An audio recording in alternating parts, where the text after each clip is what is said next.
al maestro Israel Rosas Villar con empleo y desarrollo regional en el caso de Morelos. Vamos a pasar a nuestro siguiente.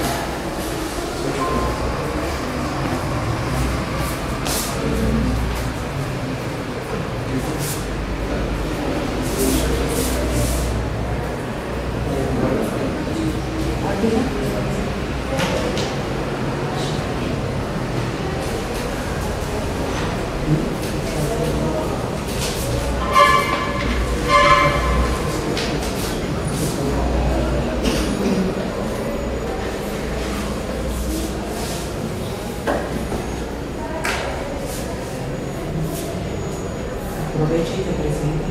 ¿Verdad? Aprovecha y te puedes presentar. Sí. Te ganas tiempo.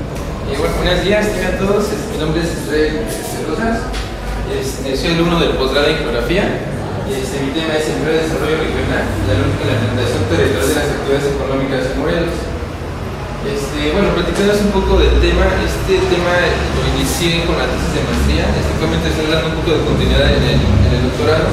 Entonces presento un cuerpo analítico en el cual me va a ayudar a profundizar y sobre todo a desarrollar la tesis del doctorado.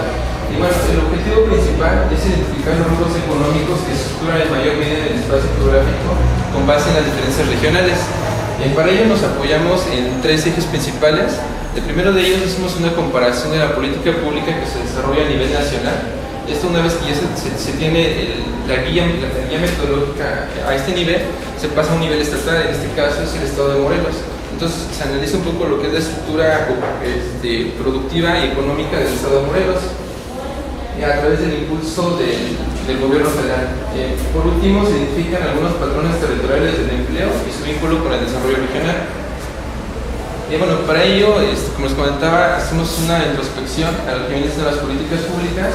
Para ello nos preguntamos cuál ha sido el papel del desarrollo, el papel del Estado en la estructura económica y los factores productivos en Morelos. Tomamos como periodo de referencia de 1940 a 2015, ya que para ello vamos a tratar de hacer una evolución de cómo se ha ido comportando el empleo a partir de 1940, que es cuando empieza la política de sustitución de importaciones, y bueno, con ello toda una dinámica tanto regional, estructural y a diversos niveles dentro del país, y con ello en los estados de la federación. Y bueno, lo llevamos a fechas recientes, y es con se cuenta información, ¿no? Y bueno, para ello identificamos 4 etapas. Para ello nos apoyamos en Garza 2003 y en Yunes 2010. Para ello se identifican una serie de etapas. En la primera columna identificamos el nombre principal. En la siguiente identificamos lo que ocurre, lo que caracteriza esta etapa, y por último lo que ocurre en el estado de Morelos. En las políticas de impacto territorial del Estado, que va de 1940 a 1970, identificamos lo que viene siendo que a nivel federal se da un gran impulso a lo que es el desarrollo de infraestructura, que se beneficiará sobre todo sectores agrícolas e industriales. En el estado de Morelos, en ese sentido, se desarrolla una ley. Esta ley promovía e incentivaba las inversiones. Sin embargo, digamos que no tiene el efecto esperado, solamente ocurre una reestructuración en los ingenios azucareros, lo cual no es suficiente, pero bueno, se hacen algunos esfuerzos. Posteriormente se apoyan en unidades de explotación forestal, sobre todo en las lagunas de Zempoala, sobre todo para satisfacer la demanda de celulosa que se tiene a nivel nacional en la región centro y que no podía ser suplida con importaciones, esta causa de la Segunda Guerra Mundial.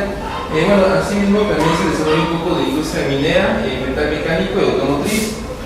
Se crea la autopista México-Cuernavaca, que más tarde abriría paso a la instalación del complejo industrial Cibac. Asimismo ocurre un gran movimiento de flujo de personas, de información, toda una serie económica hacia el estado de Morelos. Asimismo, con base en ello se comienza a diversificar lo que es la estructura económica, esto sobre el apoyo en infraestructura y en equipamiento que se dota. Posteriormente, bueno, con ello igual, la región centro, ¿no? Localizada al sur de la zona de la región centro, y bueno, mantiene esa fuerza de atracción hacia la zona metropolitana, ¿no? Esa gran articulación que se tiene. Entonces es muy influyente en este sentido la Ciudad de México. Posteriormente se tiene lo que es en la segunda etapa la programación espacial dentro de la estrategia económica va de 1970 a 1976. En este periodo se caracteriza porque a nivel nacional se toma el insumo espacio, ¿no? El territorio, para comenzar a desarrollar ciertas actividades económicas, se plantea dentro de las leyes y con ello en la estructura productiva. Con ello se crea a nivel nacional la Comisión Nacional de Desarrollo Regional, la Ley General de Población y la Ley de Asentamientos Humanos. En este caso, en el estado de Morelos no ocurre un progreso significativo hasta el siguiente periodo. No obstante, se da un aprovechamiento de los recursos naturales, sobre todo lo que es en su potencial climático, y bueno, con ello se crea un centro turístico, ¿no? Comienza a adquirir cierta relevancia, las viviendas de segunda residencia comienzan a ser demandadas, por lo cual se detona el sector de construcción, sobre todo en Temisco. Posteriormente también se tiene un importante desarrollo agrícola y ganadero en Coacomulco y Huitzilac, que está al norte de la entidad, apoyándose en la vegetación. La siguiente etapa, que es la institucionalización transitoria de planeación urbana y regional, que va de 1977 a 1988, ya es cuando surge la Ley General de Planeación para el estado de Morelos. Esto es un logro importante, ya que con ello se logra regular lo que es la actividad económica, la promoción, se asume quién es el agente que se va a encargar de dotar de infraestructura y equipamiento, así como de la regulación de las actividades económicas, de su instalación y de algunos asentamientos humanos. Posteriormente se hacen algunos esfuerzos por activar al campo, puesto que ya tuvo un retroceso, esto porque se decidió apoyar en mayor medida al equipamiento de infraestructura para la industria, con lo cual se abandonó un poco el campo. Entonces surge un desgaste. Asimismo, se ve afectado por lo que es la privatización de la banca, y con ello los créditos, ¿no?, que se daban.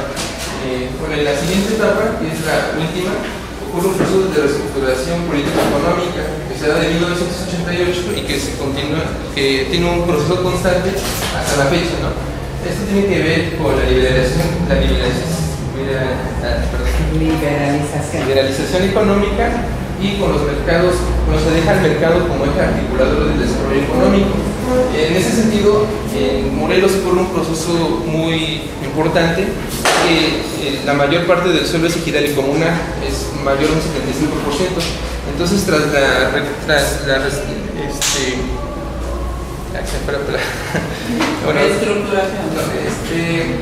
ocurre lo que es un proceso, se modifica el artículo 27 constitucional. Entonces, con ello se da la incorporación del ejido y de los suelos comunales al mercado inmobiliario. Entonces, con ello ocurre un boom inmobiliario, ¿no? Entonces, es a partir de este momento cuando la construcción adquiere un nuevo sentido en la entidad. Con ello, lo que vienen siendo servicios turísticos, aquí el turismo como tal, pero en fin de semana y en ciertas temporadas vacacionales. Y asimismo se desata la crisis en 1995. Esto es significativo porque la entidad ya se viene dando un desarrollo industrial muy importante. Entonces, una vez que se tiene este desarrollo industrial, se ve atenuado con esta crisis, y por lo tanto toda esa población ocupada que se hallaba dentro de las grandes industrias es despedida. Entonces no tiene otra opción más que refugiarse en actividades de comercio y de servicios, que son poco remunerados y de baja calificación. La mayoría son micronegocios que se desenvuelven dentro de la informalidad. Entonces, en este recorrido podemos ver cómo la estructura económica de Morelos transita, en una primera instancia, de un fuerte despego económico a partir de actividades agropecuarias, pasa a un sector industrial y posteriormente a un sector turístico no muy bien posicionado ni muy bien desarrollado, pero sin embargo se da con cierta temporalidad y no resulta muy significativo en términos económicos para la entidad. Bueno, en este sentido se analizan lo que son las disparidades regionales y sectoriales del empleo. Para ello se reflexiona en cuanto al tipo de actividades y su relación con el ingreso de la población. Esta relación se intenta hacer, se analiza cómo se distribuye la lógica de las actividades económicas y su incidencia sobre el empleo.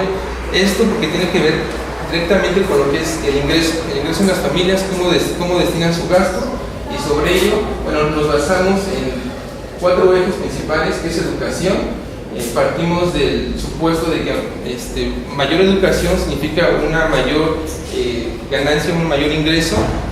La vivienda, una mejor vivienda, mayores servicios, todo eso igual suponen mejores ingresos. La urbanización, que en este caso para la industria significa, o bueno, para el desarrollo económico, significa mayor equipamiento y mayor infraestructura. Y los ingresos, que mayores ingresos, bueno, la población va a poder en mayor medida obtener lo que es educación y vivienda. Para ello nos basamos, se modifica el índice de CONAPO, que es el índice de marginación, se cambia el sentido porque el índice de CONAPO lo que mide es marginación. Entonces lo invertimos a modo de que nos den las regiones que cuentan un mayor desarrollo. El índice de CONAPO, bueno, cuenta con esos elementos y se prestan para manejar a nivel municipal, que es el nivel de estudio nervioso, el nivel de escala en el que trabajamos. Bueno, en ese sentido, como les decía, ¿no? El empleo sigue siempre la localización económica y el empleo a su vez permite un nivel de desarrollo sobre la población. Entonces, en ese sentido está íntimamente ligado. No necesariamente vamos a analizar lo que es la localización económica, pero sí la incidencia que se tiene sobre el nivel de vida de la población y con ello el de las regiones y su asimetría. Bueno, entonces para ello nos introducimos en lo que es un análisis introductorio sobre algunos datos, indicadores que se muestran, que se analizan. Para ellos, bueno, se elabora un mapa con base en el DNUE, que es el Directorio Nacional de Unidades Económicas, que nos permite analizar el tamaño de las mismas. Esto lo divide en comercios, en industria, comercio y servicios. Nos basamos solamente en esos tres servicios, ya que bueno, el sector agrícola no es muy representativo en los censos económicos y así ya no es una actividad muy representativa en la entidad. Entonces, por eso solamente tomamos lo que es industria, comercio y servicios. Tenemos la gran empresa, la mediana, la pequeña y la micro. Y debajo del mapa, que bueno, que es señalado con los puntos que van de rojo hasta amarillo, ¿no? Pasando por anaranjado. Y en la parte de abajo ponemos el nivel de desarrollo, que es muy alto, alto y medio. Entonces, con ello tenemos que la actividad económica preponderantemente se localiza en aquellas, bueno, sobre todo en la zona metropolitana, que está delimitada por los contornos en negro, que es por Navaja y Cuautla. Entonces, en ella tenemos que los puntitos rojos que nos denotan las grandes unidades económicas y con ello un empleo. Quiere decir que nos permite mayores ganancias, no se mueve dentro de la informalidad y a su vez nos permite omitir lo que no se tiene en la informalidad, ¿no? Como son servicios de salud, prestaciones, todo ese tipo de cuestiones. Entonces, digamos que tiene cierta preferencia por aquellos niveles con desarrollo económico muy alto, o a su vez no permiten ese desarrollo económico alto de la población. Y bueno, algunos nodos principales carreteros, ¿no? Que se dan al sur de la entidad, que no son regiones muy desarrolladas, pero sin embargo se identifican ciertos clústeres, ¿no? Bueno, ahora, ¿cómo está el tamaño de la industria por tipo de sector? La micro se tiene que en general un 95%, la grande es apenas el 4%. Entonces tenemos que, si partimos de la micro, se tiene la idea de que esta, si no es dirigida por técnicos o por profesionistas, se mueve dentro de la informalidad. Entonces es importante tomar en cuenta esto, pero para ello tiene que el 95% se desenvuelve en este sentido. Entonces hay que hacer un análisis más profundo y más enriquecedor para ver cómo se desempeña el empleo y los mercados de trabajo. Bueno, aquí está un poco de la evolución del PIB, se tiene que, bueno, servicios es el preponderante. Bueno, perdón, aquí también se tiene que, por servicios, es el que alberga el 67% de grandes industrias, de grandes establecimientos.